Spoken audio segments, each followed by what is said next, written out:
and again, it's not anybody's fault, right? Like this is something that has been taught to us. And I mean, when I went to school, we were, okay, if you want to lose weight, you got to get into this calorie deficit, and these are the things that you have to do. The one clip that I clipped from our last podcast, and I put it on my page, was you're like, we are looking at a mathematical equation to solve a biological problem. Mm.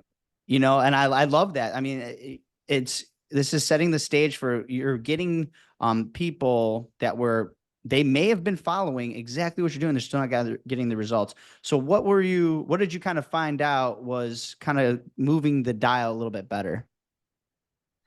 So right off the bat, I will say the first things that we were learning were basically that if you over dieted, I mean, you could do this overeating as well, but if you were under eating vastly, you had done lots of different diets, and you paired that with over exercise, at the very least, like we got in the habit of understanding that you would reduce your metabolic rate. Like we have a formula that we would use to calculate what I would expect for your metabolism to be based on your age, your height, your weight, and your gender. Anybody can look this up. If you look up BMR or RMR calculator, it will ask you, it's called the Harris-Benedict formula, and it will basically allow you to punch in those variables and maybe a few other more advanced variables if you know them.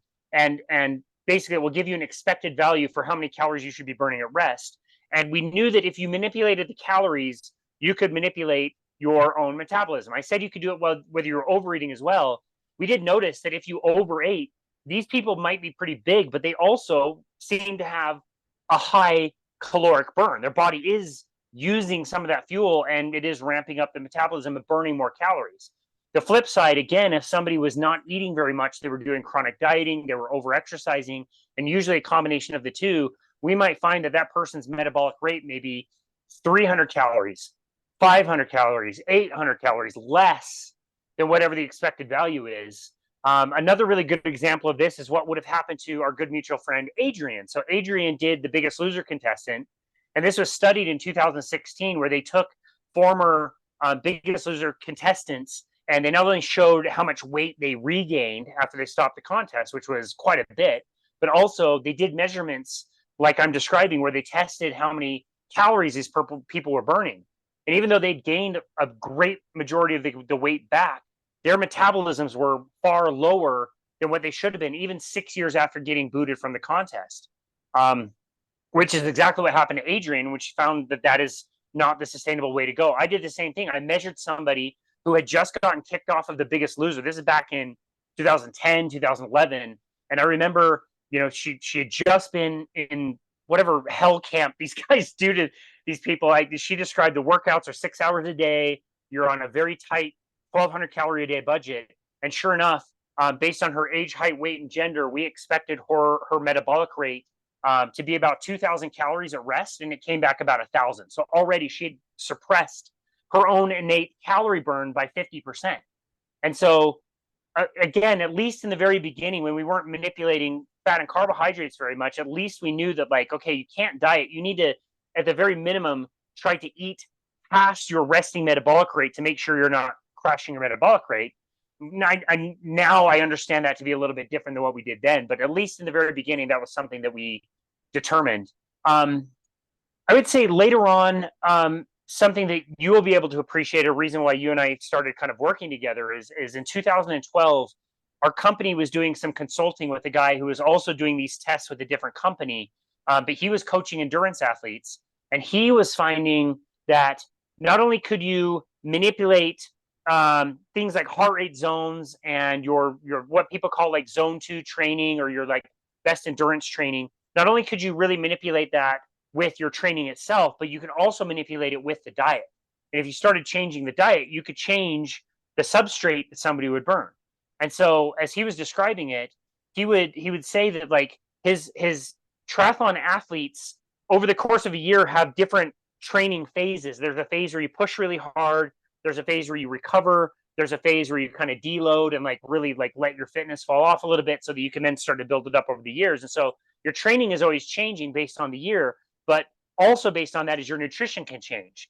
And so he was describing top level Ironman triathletes that he was coaching that are eating high amounts of fat, and they were eating bacon and cream. And I'm listening to this guy going, okay, that's really weird. I've never heard this at all. And he's describing an experience that I had never had when I was cycling in races and whatever. Like you have such a small amount of carbohydrate in your body that you can store. Now what happens is if you go too hard or too long, you run out of that energy. And I think all of us who have done endurance sport knows what it feels like if you go out really hard and you don't have enough of the sugary stuff to keep that topped off, and you're burning it at such a rate that it's depleting. At some point that's going to run out. So endurance athletes will call that bonking or hitting the wall, and it's basically all of your glucose in the body is just kind of out, and you hit the wall, you bonk. And so what he was describing is these athletes at top levels were not eating very many calories while they were going, but they were not bonking. Like they'd be able to do very long endurance runs and rides without ever having that experience. And I couldn't figure it out at first until I really understood that, like, wow, okay, if we shift the metabolism towards fat burning and we can continue doing that at very high rates while we're exercising in certain heart rate ranges, we're saving all of that carbohydrate that we would be burning. We're not burning it at nearly the same rate anymore. And it might be well within the range that the body can just naturally replenish on its own as it's burning fat. Again, that took me a long time to realize, but that was kind of the first hint that nutrition was a big part of this. And maybe we'd gotten it wrong all those years with like the carbo loading and the pasta the night before and like all the cereals and breads and all the stuff I used to do before rides, and then packing all the bottles filled with sugar and the goo and the gel, all that stuff that we had. Like maybe we got that wrong, and we could change the diet to shift away from burning carbohydrates, which you run out of, to burning fat, which you really don't run out of. Yeah, even if you have, well, I'm fairly lean. Well, you still have body fat on you. I mean, you could be fairly lean, an endurance athlete, but you're gonna have body fat on you. Like you were saying earlier, a pound of fat, right, is 3,500 calories. You can do a lot with 3,500 calories. That's right. You could do a ton of work with 3,500 calories. And before we kind of move on to the next thing, you had some clients that with these kind of contests that you were doing something like contests, right? And you were kind of tracking the clients. You with a group of clients, you lost how as like a cumulative. There's like a ton of weight you guys all lost, right? Yeah, so that's a great point in a different program that we were running. This Mm. gym got into doing weight loss contests because they made tons of money when they did them. And as trainers, we were just expected to sell a bunch of stuff. Like we had numbers and quotas of things that we had to like get to, as far as like people signing up with us, how much money they were going to spend on discounted products and services when people were really motivated for these contests. And so it wasn't really our choice. We just kind of had to do them as being employees. Um, and it was your classic weight loss challenge. Like you're given a big packet of information, lots of shopping lists and recipes, and like people go to the stores and like, people are shopping for like rutabagas and like, milled grains and like all this weird stuff that's on these, then on these shopping lists. I had one of my clients call me crying from the grocery store because she couldn't find arrowroot powder. And I could barely like explain like what the hell that even was to her. And it was really successful for the company. They sold a lot of stuff, but for the trainers, it was really miserable because we were giving people a program that we knew would fail. The compliance percentage was about 15%, meaning company wide, if somebody started the contest, they would have about a 15% chance of even like standing on the scale at the end of the contest, regardless of whether they were successful or not. But again, company made a lot of money, so they started doing them more and more and more frequently, and we just hated them. We didn't like them. And it was one year that I was working with somebody. He was, very much a carbohydrate addicted type person. I recognized that he probably could stand to use a little bit more protein and fat. We did his consultation. He came back to me a few days later and said, like, well, I've lost like 3 pounds. Like, what's this keto stuff?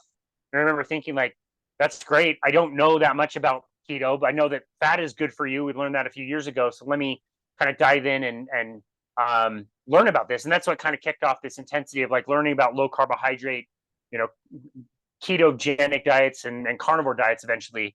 But it was after that contest finished. The guy won. He lost like 25 pounds. My wife and I were recognized as like the trainers that like helped him. So that was cool. And it was a day kind of like today. It was a hot July day. My wife and I were sitting outside. She worked for the same company at the time, like I said, and we were, bitching about this contest that was going to come up again. We had to get new people, and we weren't looking forward to it. And I just said, like, what if we do something a little bit different? Like, this keto thing seemed to work really well for this one guy. Maybe we could just kind of do our own thing. Maybe tell people, like, don't use the packet of information that the company's giving you. Let's give you different stuff. Let's give you different plans to follow. Let me find some different meal plans and maybe follow along whatever this like keto stuff is. And so that's what we did. We found some meal plans that were done by a website that I really loved at the time. We got some meal plans that were just generally speaking like low carbohydrates. So we told our people to eat, the pizzas with the low carb crust or the meat crust, or it was taco bowls that people could make without the tortillas, or things that people could throw on the grill in the summertime, or we had different meal plans that we would use in the wintertime when people were inside and cooking differently. And we would just send people a new week's worth of meal plans. We would tell people to eat as much as they could of these foods. Don't count calories, don't worry about any of that, just eat a lot of this. And then we also decided, like, it's not really going to be sustainable if we just give people meal plans. Let's teach people what is going on and why we're giving people kind of the opposite advice of what we told people about whole grains and the value of fiber and vegetables and all this stuff. And so we would do free seminars, and we would just host these seminars, maybe in the beginning and during the contest, and then maybe in the middle, and then maybe in the end, to say, like, okay, this is why we're doing this. Here's things to look out for. As we're done with the contest, what are you going to do in the long term to really kind of help people through that process? And one advantage that we had is we already had a fairly nice body fat scale that we were using with people. So I just decided, like, okay, we've got this resource. Let's use this to track our people. Let's see what kind of results they can get. This is not like a randomized controlled trial. This is just like, this is the weight and body fat percentage of these people who did this contest. When they finished, this was their weight and body fat percentage. How did that change? What did that look like? And we did that for each of the contests that we did. It was an additional like 6 contests that we ran that way before the pandemic happened and kind of shut that all down, obviously. But as we were tracking, I thought the compliance might be better. I thought that people might lose fat better by doing this. And I was pretty astounded by the results. If I'm getting the numbers right, we had in those 6 groups of people, I believe we had something like 180 total people, and there was like 120 of those people that finished the contest. So the compliance percentage already was up in like the 60% range. The weight that was lost during these contests when we were tracking was 732 pounds. And based on this body fat scale, the fat that was lost was 720 pounds. So 732 total pounds, 720 pounds of fat. I knew that this way of thinking, like I said, I thought it might be better for fat loss, but I had no idea it would be that effective for really, truly like fat loss, like preserving lean mass, or not just like, oh, we lost tons of water. Like, no, people were really losing fat this way. And again, it's not a randomized controlled trial, but you had men, you had women, some were young, some were old, some lifted weights, some ran, some did yoga, some wanted to gain weight. Like, it was all across the board. And just to see like the change in body composition was, I thought, astounding. It was really great. And to be done with just some really simple meal plans that people generally like really liked, the job satisfaction, man, it was so much more fun to do these contests that initially didn't work, and now it was working great for everybody. And people that signed up with us felt like they were these little savages doing this like kind of different program that nobody knew about and the company had never found out about. But yeah, that was how that worked. And yeah, really amazing results we got with that.